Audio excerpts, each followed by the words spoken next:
बच्चों, कैसे हो आप लोग। आई होप आप सब लोग घर पर बिल्कुल ठीक होंगे।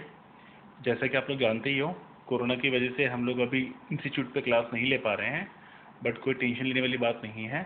हम लोग ऑनलाइन प्लेटफॉर्म से क्लासेस ले सकते हैं और आपके डाउट्स भी ले सकते हैं। ठीक है, तो हमने क्या डिसाइड करा है, हम लोग आपको रिकॉर्डेड लेक्चर्स प्रोवाइड करेंगे। ठीक है, आप लोग इन वीडियोस को 2 से 3 बार देखोगे। ठीक, जब तक आपको समझ में नहीं आए आप तब तक देखिएगा इन वीडियोस को। फिर आप अपने डाउट्स कॉल पे, मैसेज पे या व्हाट्सएप पे जैसा आपको अच्छा लगे आप वैसे पूछ सकते हो। ठीक है, तो केमिस्ट्री में हम लोग ऑर्गेनिक शुरू करते हैं पहले 12th क्लास की। ठीक है, तो जो पहला चैप्टर हम लोग को यहाँ पढ़ना है वो है halo alkanes and halo arenes. देखो बच्चों, मैंने आपको 11th की ऑर्गेनिक के टाइम पे भी कहा था कि केमिस्ट्री के जो हमारे तीनों पार्ट हैं, फिजिकल, इनऑर्गेनिक, ऑर्गेनिक, इन तीनों पार्ट्स को पढ़ने का तरीका थोड़ा अलग है। फिजिकल में हम क्या करते हैं, हम पहले फॉर्मूला सीखते हैं, थोड़ी बहुत थ्योरी पढ़ते हैं और खूब क्वेश्चंस करते हैं उसके ऊपर। ठीक है, इनऑर्गेनिक में हम मेनली याद ही करते रहते हैं इन चीज़ों को, क्योंकि वहाँ पे याद करने वाली चीज़ें काफ़ी होती हैं। ठीक है, ऑर्गेनिक में क्या है, यहाँ हमें पहले चीज़ें याद करनी है, बाद में बहुत प्रैक्टिस करनी है। ठीक है, तो सेम फंड आपको याद रखना है। अभी क्या है कि हम क्योंकि 11 में काफ़ी चीज़ें याद कर चुके हैं, तो आपको मैं कुछ कुछ चीज़ें एक्सप्लेन करनी शुरू करूँगा अब। बट अभी भी आपको काफ़ी चीज़ें याद करनी हैं। ऑर्गेनिक जब मैं ख़त्म कर दूंगा उसके बाद आप समझो कि फिर उसके बाद आप जब विग्रस प्रैक्टिस करोगे तब आपको चीज़ें अच्छे से समझ में आनी शुरू होंगी। एंड बिलीव मी, ऑर्गेनिक बहुत ईजी है, इसमें आपको बहुत मज़ा आएगा, बट पहले आपको चीज़ें याद करनी पड़ेंगी। ठीक है, चलो बच्चों शुरू करते हैं halo alkanes and halo arenes. तो बच्चों आपको ध्यान होगा कि हमने 11th क्लास में इस टाइप की चीज़ सारी पढ़ी थी। मैंने आपको बताया था ये विनाइलिक ग्रुप होता है, ये एलाइलिक ग्रुप होता है, ये प्रोपेगिल, इसे फिनाइल बोलते हैं, इसे बेंजाइल, इसे बेंजल, इसे बेंजो, है ना, इसे आइसो, इसे नियो, ऐसे वाले को primary carbon, secondary carbon, tertiary carbon. ऐसा कार्बन जिसका एक ही बॉन्ड दूसरे कार्बन से हो प्राइमरी, जिसके 2 बॉन्ड दूसरे से हो सेकेंडरी, जिसके 3 है वो टर्शरी, है ना बच्चों। तो ये सब हम पढ़ चुके हैं। तो इस बार आप इस पूरे पेज को अच्छे से देख लीजिएगा। ठीक है, कोई भी दिक्कत तो मुझसे पूछिएगा, बट आई होप आपको दिक्कत नहीं आएगी। ठीक है, और इसे बेस्ड अगर क्वेश्चंस भी करने, जैसे ये जो है इसे क्या बोलोगे आप, फिनाइल क्लोराइड, क्योंकि ये क्या है फिनाइल और ऊपर क्या लगा Cl, इसलिए फिनाइल क्लोराइड। ठीक है, इससे बेसिक क्वेश्चंस हैं, मैंने आपको सेम क्वेश्चंस भी क्लास में कराए थे। ठीक, तो आप एक बार सारे देख लेना। आपको किसी भी पार्ट में दिक्कत आए तो आप वीडियो के दौरान इनका स्क्रीनशॉट खींच के मुझसे पूछ लेना बाद में व्हाट्सएप करके। ठीक है, बट मैंने ये सेम क्वेश्चन आपको करा रखे हैं, तो मुझे उम्मीद है आपको दिक्कत नहीं आएगी। ठीक है, चलो तो चैप्टर की शुरुआत हमारे लिए यहाँ से है, प्रिपरेशन ऑफ हेलो एल्कीन्स। मतलब हेलो एल्केन्स हम कैसे बनाएंगे। देखो, हेलो का मतलब है हेलोजन और एल्केन्स तो आप जानते ही हो। तो बेसिकली ऐसे कंपाउंड्स जहाँ एल्केन पे हेलोजन लगे होते हैं, हमें उनकी प्रिपरेशन समझनी है। ऑर्गेनिक में हमारे अभी मेनली 4 चैप्टर्स हैं। पहला है हेलो एल्केन्स, हेलो एरीन्स, फिर आएगा फिनॉल, ईथर एंड अल्कोहल, फिर आएगा aldehyde, ketones and carboxylic acid, और फिर फोर्थ आएगा अमीन्स। हर चैप्टर में हमें पहले जो कंपाउंड्स स्पेसिफाइड हैं चैप्टर के नाम में, पहले उनकी प्रिपरेशन पढ़नी है, फिर उनकी प्रॉपर्टीज़ पढ़नी होगी और फिर छोटी मोटी रिएक्शंस पढ़नी होगी। ठीक है, तो वही बात है, इस चैप्टर का नाम क्या है, हेलो एल्केन्स, तो पहले हेलो एल्केन्स की प्रिपरेशन पढ़नी है, यानी कैसे बनाया जाएगा। तो पहला प्रिपरेशन का तरीका है फ्रॉम अल्कोहल्स। कैसे, किसी भी अल्कोहल की आप PCl5, PCl3 या SOCl2 या HX के साथ रिएक्शन करा दो तो आपको क्या मिल जाएगा, हेलो एल्केन। ठीक है, आपको ये बात यहाँ ध्यान रखनी है कि इन सब की जब आप रिएक्शन कराओगे अल्कोहल के साथ, तो टर्शरी अल्कोहल की रिएक्शन सबसे तेज़ी से होगी, वो सबसे ज़्यादा रिएक्ट करेगा, फिर सेकेंडरी, फिर प्राइमरी। मतलब ऐसा अल्कोहल जिसमें OH ऐसे कार्बन से लगा है जिस कार्बन के 3 बॉन्ड दूसरे कार्बन से हैं, तो वो अल्कोहल ज़्यादा रिएक्टिव होगा। ठीक है, as compared to secondary, as compared to primary. ठीक है बच्चों, तो अगर PCl5 से बात की जाए कि PCl5 से हम हेलो एल्केन्स कैसे बनाएंगे, तो बहुत सिंपल है। आप किसी भी एलिफेटिक अल्कोहल, मतलब OH जो लगा है वो ऐसे कार्बन से हो जो कि एरोमेटिक ना हो। ठीक है, तो आप एलिफेटिक अल्कोहल को PCl5 से रिएक्ट कराओगे तो OH की जगह क्या रहेगा Cl, PCl5 का क्या बन जाएगा POCl3 और साथ में HCl। ये साइड प्रोडक्ट्स हैं। ऑर्गेनिक में साइड प्रोडक्ट्स इतने मैटर नहीं करते आपको, बट फिर भी आपको याद तो करना ही है। हाँ, मेन चीज़ क्या है हमारा कि हमारा OH की जगह क्या रहेगा Cl। तो सिंपल सी बात है, किसी भी अल्कोहल पे, एलिफेटिक अल्कोहल पे आप PCl5 डाल दो, OH की जगह क्या रहेगा Cl। ठीक है, एग्जाम्पल के तौर पे आप ये दो रिएक्शंस देख सकते हो। ठीक है बच्चों, चलो आगे बढ़ते हैं। ठीक है, देखो यहाँ देखो, यहाँ भी एरोमेटिक रिंग तो हमने लगाई है, बट जो OH जो है वो किस पे है, वो एक एलिफेटिक कार्बन पे है। ये कार्बन तो रिंग का पार्ट है नहीं, है ना। तो यहाँ भी अगर हम लोग PCl5 डालेंगे तो OH की जगह क्या रहेगा Cl। ठीक, तो हमने OH की जगह Cl आना सीख लिया, बस उस पर क्या डाल देना है PCl5। ठीक है बच्चों। हाँ, एक बात ये भी समझो, PCl5 can react with phenol but yield of chlorobenzene will be very low. मतलब अगर OH जो है वो एलिफेटिक कार्बन पे ना लग के एरोमेटिक पे भी लगा हुआ है, OH जहाँ लगा है वो रिंग एरोमेटिक है, तो उस केस में OH की जगह Cl तो आएगा, ऐसा होगा, बट यील्ड बहुत कम आएगी। मतलब अगर 10 मोल लूँगा मैं फिनॉल के, अगर इसके 10 मोल लिए होंगे तो इसके शायद 0.1 या 0.01 मोल ही बने, मतलब कन्वर्जन अच्छा ना हो, ऐसा पॉसिबल है। तो हमें क्या करना है, हमें अल्कोहल से हेलो एल्कीन्स बनाने के लिए एलिफेटिक अल्कोहल ही यूज़ करने हैं, एरोमेटिक यूज़ नहीं करने हैं, क्योंकि इस केस में यील्ड क्या आएगी कम। मोरोवर साइड प्रोडक्ट के तौर पे हमें क्या मिल जाएगा ट्राइफिनाइल फॉस्फेट। इसका स्ट्रक्चर कैसा होगा, ऐसा, फॉस्फोरस पे डबल बॉन्ड O होगा और O पे फिनाइल रिंग OPH, यहाँ भी O पे फिनाइल रिंग, यहाँ भी O पे फिनाइल रिंग। ठीक है बच्चों, तो ये चीज़ हमें कुछ खास याद नहीं रखनी है, बट हाँ ये याद जरूर रखना है कि अल्कोहल हमारा कैसे होना चाहिए एलिफेटिक। एरोमेटिक होगा तो यील्ड क्या आएगी कम। ट्राइफिनाइल फॉस्फेट क्या बनेगा हमारा मेजर प्रोडक्ट। ठीक, हाँ, अगर ये एक्स्ट्रा बात है आप लोगों के लिए कि अगर किसी कार्बोक्सिलिक एसिड के साथ हम रिएक्शन करा दें PCl5 की, तो क्या बन जाएगा COCl। इसे बोलते हैं एसाइल क्लोराइड। एसाइल क्लोराइड भी बोलते हैं और एसिड क्लोराइड भी बोलते हैं, दो नाम इसके, एसाइल क्लोराइड या एसिड क्लोराइड। मतलब एलिफेटिक OH की जगह Cl लगा देगा, एरोमेटिक की OH की जगह Cl तो लाएगा बट यील्ड बहुत कम आएगी, और कार्बोक्सिलिक की जगह भी, कार्बोक्सिलिक के केस में भी उसका OH हटा के Cl लगा देगा उसके ऊपर। ठीक है, तो ये तो काम हो गया हमारे PCl5 का। बात करते हैं PCl3 की। अगर अल्कोहल पे PCl3 डाल दें तो वो भी क्या होगा, OH की जगह क्या रहेगा Cl, बस अब की बात साइड प्रोडक्ट क्या बनेगा H3PO3। तो ये भी सेम है, वही एलिफेटिक OH की जगह क्या लगा देगा Cl। ये एरोमेटिक से रिएक्ट करता ही नहीं है। वहाँ क्या था PCl5 के साथ यील्ड कम थी, और बट PCl3 एरोमेटिक के साथ रिएक्ट करेगा ही नहीं। और अगर इसके कार्बोक्सिलिक एसिड की रिएक्शन की बात की जाए तो अगर किसी कार्बोक्सिलिक एसिड पे PCl3 डाल दें हम लोग तो OH की जगह क्या रहेगा Cl। ठीक है, ओके। वैसे आपने एक बात ध्यान नहीं दी होगी कि PCl3 हम लोग जनरली बनाते हैं रेड फास्फोरस की रिएक्शन करा के Cl2 के साथ। अगर रेड फास्फोरस के साथ Cl2 की रिएक्शन करा दें तो क्या बन जाता है PCl3। रेड फास्फोरस का मतलब क्या है, फास्फोरस की बहुत सारी एलोट्रोपिक फॉर्म है, जैसे कार्बन की होती है ना, डायमंड, ग्रेफाइट, बकमिस्टर फुलरीन, ऐसे ही फास्फोरस की बहुत सारी एलोट्रोपिक फॉर्म है, white phosphorus, red phosphorus, black phosphorus. तो हमें कौन सी वाली फास्फोरस लेनी है, रेड वाली। अगर रेड वाली फास्फोरस के साथ क्लोरीन को मिक्स कर देंगे तो क्या बन जाएगा PCl3। तो हम नॉर्मली क्या बोलते हैं कि PCl3 यूज़ कर लो या red phosphorus plus Cl2 use कर लो, बात एक ही है। दोनों ही केस में OH की जगह क्या रहेगा Cl।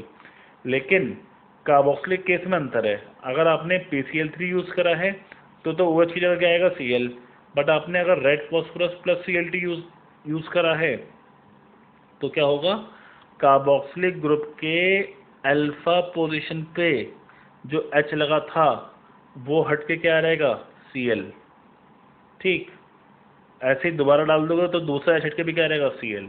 तो PCl3 का काम क्या है, एलिफेटिक OH हटा के Cl लगाता है, एरोमेटिक से रिएक्ट नहीं करता। कार्बोक्सिलिक के केस में रेड फॉस्फोरस प्लस Cl2 लेंगे तो एल्डोनर पोजीशन पे क्या रहेगा, H हट के Cl, और अगर सिर्फ PCl3 लेंगे तो कार्बोक्सिलिक एसिड का OH हट के क्या आएगा, Cl। ठीक है बच्चों, ये बात याद रखना। और ये वाली रिएक्शन जो है ये कहलाती है हेल-वोल्हार्ड-ज़ेलिंस्की रिएक्शन, HVZ रिएक्शन। इस रिएक्शन का नाम मैंने नेक्स्ट पेज में लिखा है। ठीक है, this reaction is known as HVZ reaction, Hell Volhard Zelinsky reaction. ठीक है बच्चों, चलो एक बात ध्यान रखना, in the above reaction some amount of acyl chloride is also form. ठीक है, जब आप HVZ रिएक्शन कराओगे ना, जब आप रेड प्लस Cl2 लोगे तो थोड़ा बहुत OH हट के Cl भी आएगा। ठीक है, तो हमने अल्कोहल से हेलो एल्कीन्स बनाना सीखा, PCl5 के साथ भी और PCl3 के साथ भी।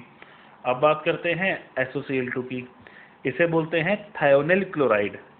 ठीक है, थायोनिल क्लोराइड। तो किसी भी एलिफेटिक अल्कोहल पे SOCl2 डाल दो, थायोनिल क्लोराइड हीट कर दो, क्या बन जाएगा, OH की जगह Cl, SO2 निकल जाएगी और HCl निकल जाएगी। इस रिएक्शन में क्या होता है, क्योंकि ये दोनों हमारे साइड प्रोडक्ट्स क्या हैं, गैस, SO2 भी गैस है, HCl भी गैस के फॉर्म में बाहर निकल जाता है। ठीक है, ये दोनों ही गैस हैं, तो इन दोनों के बाहर निकलने की वजह से ये तो एस्केप हो जाएंगे, तो हमारा इक्विलिब्रियम फॉरवर्ड शिफ्ट हो जाएगा। इसलिए हम ये कहते हैं कि अल्काइल हैलाइड्स बनाने के लिए या हेलो एल्केन्स बनाने के लिए ये प्रोसेस क्या है सबसे अच्छा, इस केस में ईल्ड क्या आएगी सबसे ज़्यादा, क्योंकि प्रोडक्ट एस्केप हो जाएंगे, तो ली चैटेलियर प्रिंसिपल के हिसाब से रिएक्शन क्या शिफ्ट हो जाएंगी, फॉरवर्ड। ठीक, दूसरी बात, यहाँ पे अगर कार्बोक्सिलिक एसिड से रिएक्शन कराएं हम लोग तो भी वही OH हट के Cl आ जाएगा। ठीक है, तो यही बात जो मैंने आपको समझाई थी मैंने यहाँ लिखी है, preparation of halo alkanes from alcohol and thionyl chloride is best method as other two products are escapable gases, thus we get pure haloalkane and equilibrium keeps on shifting towards product। equilibrium products के साथ shift होगा तो product ज़्यादा से ज़्यादा मिलेगा। तो चौथी चीज़ है कि हम लोग हेलोएल्केन्स कैसे बनाएंगे, HX की रिएक्शन के साथ। तो X तो हेलोजन है, तो ये तो HI भी हो सकता है, HBr भी हो सकता है, HCl भी होता है। HF की जनरली हम बात ऑर्गेनिक केमिस्ट्री में करते नहीं है ना। तो पहली बात तो आप ये समझो कि जो आप हेलोएल्केन्स लोगे उनमें से HI की रिएक्टिविटी ज़्यादा है, HBr की कम, HCl की उससे भी कम। नीचे मैंने लिखा है कि HI हम कैसे बनाते हैं, Ki पे H3PO4 डाल दो, HI बन जाता है। NaBr पे H2SO4 डाल दो, HBr बन जाता है।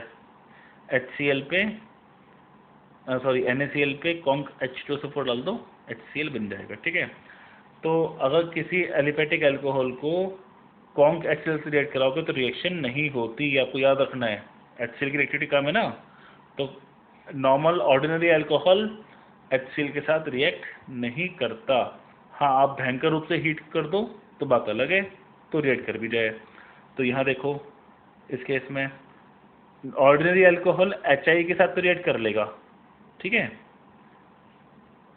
HCl के साथ अगर आप हीट कर दोगे तो कर लेगा, या HCl गैस के साथ भी आप हीट कर दोगे तो भी कर लेगा। बात समझ रहे हो आप? तो HI के साथ करेगा ऑर्डिनरी अल्कोहल, HCl के साथ रिएक्ट नहीं करेगा, बट HCl के साथ आप हीट कर दो या HCl गैस के साथ आप हीट कर दो तो रिएक्ट कर लेगा। ये वाली रिएक्शन कहलाती है हमारी ग्रूव्स प्रोसेस। आपको ध्यान रखना है इसका नाम, ग्रूव्स प्रोसेस। ठीक है, ठीक है बच्चों। तो एक एग्जाम्पल देखो, अगर हम लोग ग्लिसरॉल की रिएक्शन कराते हैं, ऐसा ही है ना, 3 लगातार कार्बन में जब OH होते हैं तो ऐसा कंपाउंड कहलाता है ग्लिसरॉल। जब इसकी रिएक्शन कराते हैं HI के साथ तो तीनों OH हट के क्या रहेंगे, I, कोई HI रिएक्ट करता है। फिर आपको एक बात की कंसेप्ट ध्यान रखना है कि लगातार कार्बन पे I स्टेबल नहीं होता। 2 नेबरिंग कार्बन पे अगर आयोडीन आ जाए तो वो स्टेबल नहीं होते, वो आयोडीन I2 के फॉर्म में लीव हो जाएगी और वहाँ पे क्या रहेगा, डबल बॉन्ड। ठीक है, लगातार कार्बन पे I स्टेबल नहीं होता, ये फैक्ट है, आपको याद रखना है, क्योंकि I थोड़ा मोटा ग्रुप है इसलिए स्टेबल नहीं होता, वो लीव पे रहता है। ठीक है, जैसे ही डबल बॉन्ड आएगा तो मार्कोनिकोव एडिशन तो हम पढ़ चुके हैं 11वीं क्लास में, मार्कोनिकोव वाला आप एडिशन कर दो, I ऐड हो जाएगा। ठीक है बच्चों, फिर जैसे I ऐड होगा फिर लगातार 2 कार्बन पे आ गया, फिर ये निकल जाएगा, फिर डबल बॉन्ड आएगा, फिर डबल बॉन्ड आ गया तो आप मार्कोनिकोव रूल से चाहिए ऐड कर दो, ये बन जाएगा। तो इस रिएक्शन कराने पे एट दी एंड क्या मिलेगा, ये। अब इस रिएक्शन को ध्यान से देखो, ठीक है। चलो, तो बच्चों हम लोगों ने अल्कोहल्स के से हेलो एल्केन्स बनाने सीख लिए, PCl5, BCl3, SOCl2 और HX की रिएक्शन के साथ। अब एक टेस्ट है ये लुकास टेस्ट। टेस्ट का मतलब 2 कंपाउंड को डिस्टिंग्विश करने के काम में आएगा ये। जैसे आपको प्राइमरी, सेकेंडरी और टर्शरी अल्कोहल्स को डिस्टिंग्विश करना हो आपस में, कि भाई आपके पास 3 कंटेनर है, एक में प्राइमरी अल्कोहल है, एक में सेकेंडरी अल्कोहल है, एक में टर्शरी अल्कोहल है। आपको पता लगाना है किस में कौन सा है, किस में प्राइमरी, किस में सेकेंडरी, किस में टर्शरी। तो आप क्या करोगे, आप तीनों की ही लुकास रीजेंट से रिएक्शन कराओगे। लुकास रिएक्शन क्या होता है, एनहाइड्रस ZnCl2, एनहाइड्रस ZnCl2 के साथ कॉन्क HCl, इन दोनों का मिक्सचर कराता है हमारा लुकास रिएजेंट, ठीक है। तो प्राइमरी अल्कोहल की अगर रिएक्शन कराएंगे इसके साथ तो कोई रिएक्शन नहीं होगी। टर्शरी के साथ कराएंगे तो इमीडिएट रिएक्शन हो जाएगी हाथ के हाथ। और अगर सेकेंडरी के साथ रिएक्शन कराएंगे तो रिएक्शन होगी 5 मिनट बाद। टर्बिडिटी मतलब धुंधलापन, धुंधला मतलब पन मतलब रिएक्शन कुछ हुआ है ना वहाँ पे, तभी तो अपना धुंधलापन आएगा। तो टर्बिडिटी आएगी 5 मिनट के बाद, मतलब रिएक्शन होगी 5 मिनट के बाद। तो हमने प्राइमरी, सेकेंडरी और टर्शरी अल्कोहल्स को डिस्टिंग्विश करना सीख लिया, ठीक है। यहाँ पे एक बात देखो, ZnCl2 get attach to oxygen of alcohol in order to break CO bond. हमें करना क्या है ना, हमें तो अल्कोहल को डिस्टिंग्विश करना है, तो ऑब्वियसली बात है कि हमारा लुकास एजेंट उससे रिएक्ट करेगा। तो यहाँ पे ये बात लिखी हुई है कि लुकारिन करता क्या है, ZnCl2 अल्कोहल के O के साथ जुड़ जाता है और CO बॉन्ड तोड़ने में हेल्प करेगा, और CO बॉन्ड टूट जाएगा तो वहाँ पे Cl लग जाएगा HCl से, तो रिएक्शन हो जाएगी, ठीक है। क्योंकि प्राइमरी के केस में ये बॉन्ड तोड़ना मुश्किल होगा, क्योंकि प्राइमरी केस में कार्बोकेटायन हमारा अच्छा नहीं बनेगा, स्टेबल नहीं बनेगा, ये बात हम सीख ही चुके हैं 11th क्लास में। तो इसलिए प्राइमरी की रिएक्शन होती नहीं है, और टर्शरी केस में कार्बोकेटायन बहुत स्टेबल बनेगा, इसलिए रिएक्शन इमीडिएटली हो जाती है, ठीक है बच्चों। कोई डाउट्स हो तो आप अच्छे से पढ़ लेना, मुझसे व्हाट्सएप पे पूछ लेना, ठीक है। चलो, ये तो थी अभी तक पहली रिएक्शन की पहली प्रिपरेशन अल्कोहल से। सेकंड पढ़ो आप फिंकलस्टीन। इसमें करते हैं हम लोग, ये अल्काइल हैलाइड को ही मॉडिफाई करने के काम में आता है, मतलब हमें बेसिकली ये आइडोहेल्केन बनने के काम में आता है, आइडो एल्केन, ठीक है। तो आपके पास सपोज करो क्लोरो या ब्रोमो अल्केन है, आपको उससे आइडो बनाना है, तो आप क्या करोगे, क्लोरो या ब्रोमो अल्केन की रिएक्शन करा दोगे NaI के साथ एसीटोन में। सॉल्वेंट क्या लोगे आप, एसीटोन। तो जहाँ पे भी Cl या Br था उसका क्या रहेगा, I, और Na के साथ क्या रहेगा आपका क्लोरीन या ब्रोमीन, ठीक है। तो आप ऐसे Cl या Br हटा के I लेके आ सकते हो। ये रिएक्शन जो है ये SN2 का टाइप है। SN1 SN2 रिएक्शन हम लोग अभी आने वाले टाइम में तीसरे चौथे लेक्चर में पढ़ेंगे, ठीक है। तो इसकी डिटेल में आपको अभी नहीं बता रहा हूँ, ये हम आने वाले लेक्चर में पढ़ेंगे। तो अगली बात क्या सीखी आप लोगों ने, कि आपको अगर क्लोरो या ब्रोमो की जगह आयोडीन लेके आना हो तो आप RX की रिएक्शन करा दोगे NaI के साथ एसीटोन में। एसीटोन की यूज़ कर रहे हैं क्योंकि एसीटोन में NaX सॉल्युबल नहीं होता, तो इस वजह से रिएक्शन बैकवर्ड नहीं जाएगी। ये सॉल्युबल ही नहीं है एसीटोन में, तो रिएक्शन बैक जाने से रुक जाएगी, ठीक है बच्चों। ये बात हम लोगों ने 11वीं क्लास में पढ़ी थी, ठीक है। तो हमारा काइंड ऑफ रिविजन हो गया इस वाली बात के लिए। चलो बच्चों आगे बढ़ते हैं। अगली रिएक्शन है बोरोडीन हुंसडीकर रिएक्शन। इसकी हेल्प से भी हम लोग हेलो एल्केन्स बना सकते हैं। कैसे, कोई भी सिल्वर सॉल्ट ले लो कार्बोक्सिलिक एसिड का, कार्बोक्सिलिक एसिड में H की जगह Eg लगा दो, कहलाएगा silver salt of carboxylic acid. उसकी आप रिएक्शन करा दो ब्रोमीन या क्लोरीन के साथ।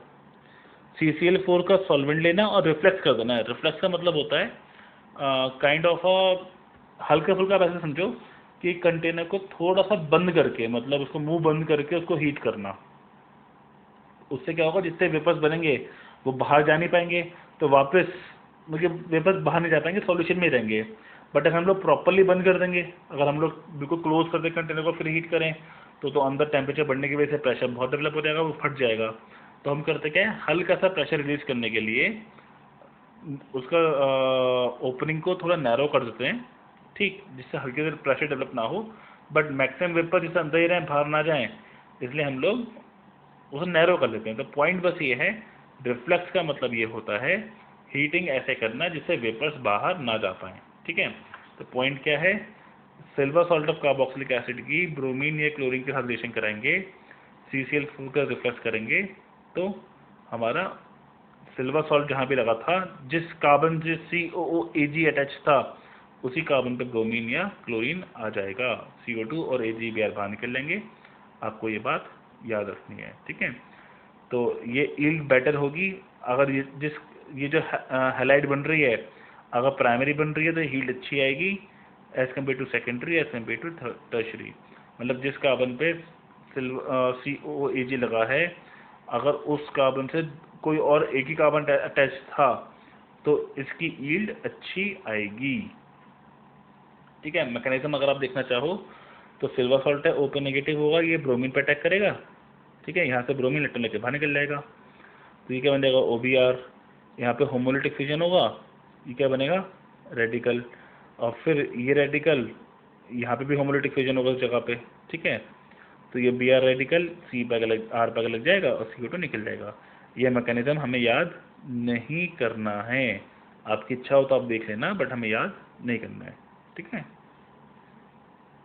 ओके, तो ये एग्जाम्पल है, आप देख लेना, ठीक है, सिंपल है एकदम, ठीक है बच्चों। आगे बढ़ते हैं, आप लोग देख लो आराम से, हम आगे बढ़ते हैं।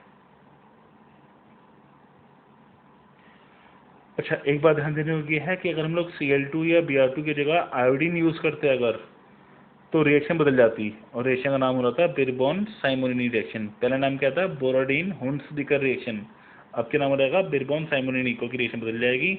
आयोडीन यूज़ करने पे क्या बनेगा, एस्टर, जो RCOAg के साथ silver salt of carboxylic acid के साथ अगर आयोडीन लोगे आप लोग तो क्या बन जाएगा, एस्टर। क्लोरीन ब्रोमीन के साथ हीट करोगे तो क्या बनेगा, हैलाइड, और अगर आयोडीन के साथ हीट करेंगे तो क्या बन जाएगा, एस्टर। बात क्लियर है बच्चों, ठीक है। हैलोजिनेशन ऑफ एल्केन्स, ये हम 11वीं क्लास में पढ़ चुके हैं कि क्लोरीन के साथ लाइट डाल देंगे तो H हट के क्या रहेंगे, Cl। कुछ नया नहीं है हमारे लिए, है ना।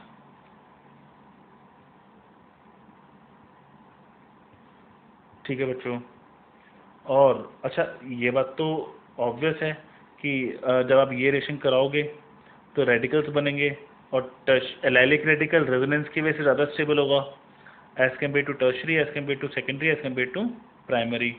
आपको ध्यान ना हो तो एक बार आप 11 के नोट्स जाकर देखना GOC के, मैंने आपको रेडिकल्स की और कार्बोकेटायंस की स्टेबिलिटी कंपेयर करना सिखाया था। एलाइलिक ज़्यादा स्टेबल है in general because of resonance, tertiary में डिपेंड करेगा अल्फा हाइड्रोजन कितने हैं। जनरली आप कह सकते हो कि हाँ एलाइलिक टर्शरी दोनों ही ज़्यादा स्टेबल हैं, और फिर टर्शरी से कम सेकेंडरी, सेकेंडरी से कम प्राइमरी, ठीक है। दूसरी बात, अब जो बात मैं बता रहा हूँ ये थोड़ी सी इंपॉर्टेंट है, ध्यान से समझना, ठीक है। जब भी आप लोग सब्स्टिट्यूशन रिएक्शन करोगे तो लाइट की बेंस में Cl2 या ब्रोमीन यूज़ करके, तो Cl अगर टर्शरी हाइड्रोजन को हटा रहा है तो सपोज करो उसकी क्षमता अगर इसको हटाने की 5 है, 5 की कुछ वैल्यू है, 5 की रेट से हटाता है, तो ये सेकेंडरी को हटाएगा 3.8 की रेट से, प्राइमरी को हटाएगा 1 की रेट से। मतलब ये ज़्यादा प्रेफर करेगा मैं स्पीड से कैसे हटाऊँ टर्शरी को। अगर 1 सेकंड में ये 5 टर्शरी हाइड्रोजन रिप्लेस कर रहा है तो ये 1 सेकंड में 3.8 सेकेंडरी हाइड्रोजन ही रिप्लेस करेगा, और ये 1 सेकंड में 1 प्राइमरी हाइड्रोजन ही रिप्लेस करेगा।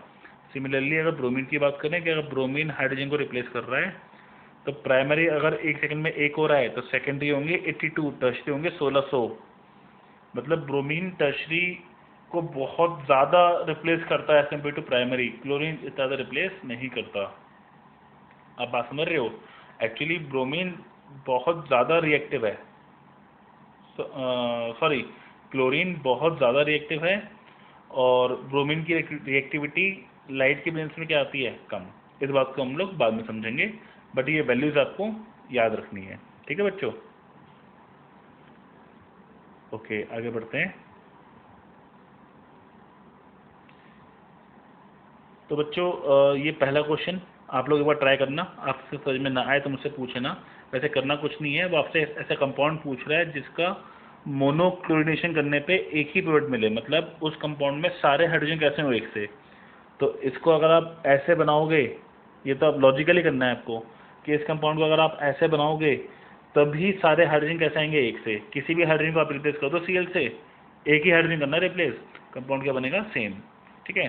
सिमिलरली आप ये क्वेश्चन ट्राई करना कि C5H12 को कैसे कैसे बनाया जाए कि इसके मोनोक्लोनेशन से एक ही कंपाउंड बने, 3 कंपाउंड बने, 4 बने। तो अगर आप ऐसे अरेंज करोगे तो एक ही बनेगा, ऐसे करोगे तो 3 बनेंगे, ऐसे करोगे तो आप 4 बनेंगे। ठीक है। तो ये आपको पहला और दूसरा क्वेश्चन बहुत ज़्यादा टफ नहीं है, आप लोग कर लोगे, एक बार ट्राई करना, नहीं है तो मुझसे पूछ लेना। ठीक है।